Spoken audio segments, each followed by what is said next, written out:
The Battle of Blenheim, fought on August 13th, 1704, was a monumental clash that would echo through the annals of European history. Picture it, two mighty coalitions locked in a desperate struggle over the balance of power in Europe.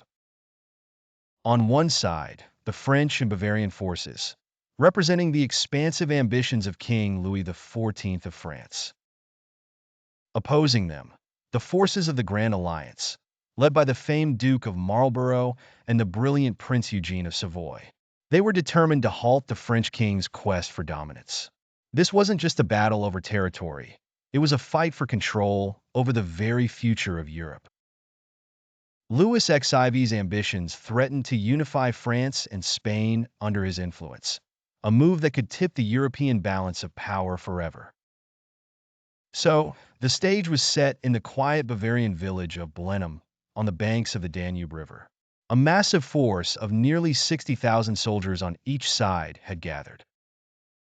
The world held its breath, and the fields of Blenheim would soon witness history. Setting the scene, as dawn broke, a light mist lay over the fields. Hidden within it, the Allied forces prepared to spring their trap. Under the meticulous planning of Marlborough, they had secretly positioned themselves to attack. Their strategy?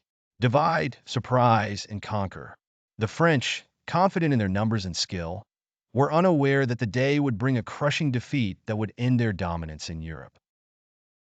The battle begins. As the sun rose and the mist lifted, the French and Bavarian commanders found themselves suddenly under attack. Marlborough ordered an assault on the French left flank at the village of Blenheim itself. This wasn't just any assault. It was a full-on, head-on confrontation designed to draw in as many French troops as possible and create vulnerabilities elsewhere. Meanwhile, Prince Eugene of Savoy led a fierce assault on the French right. His forces faced relentless enemy fire, yet Eugene's soldiers held firm, pressing on and forcing the French and Bavarians into a defensive position. The coordinated attacks on both flanks trapped the French in a vice, slowly but surely tightening around them. A battle of tactics and weapons. The sounds of musket fire, the thunderous blasts of cannons, and the clash of bayonets filled the air. Muskets were the primary weapon, their devastating volleys tearing through ranks. Attached to these muskets were bayonets, ready for brutal close combat. And then there was the cavalry, units of horsemen charging through the field, their sabers flashing in the morning sun. The artillery was positioned strategically, unleashing powerful volleys that created paths for infantry advances. Cannons were set to maximize damage, shattering French defenses and leaving the fields littered with debris and wounded soldiers.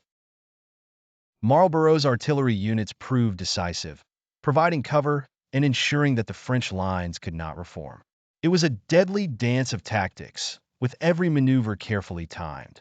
Breaking through the French lines, after hours of relentless battle, the French lines began to falter.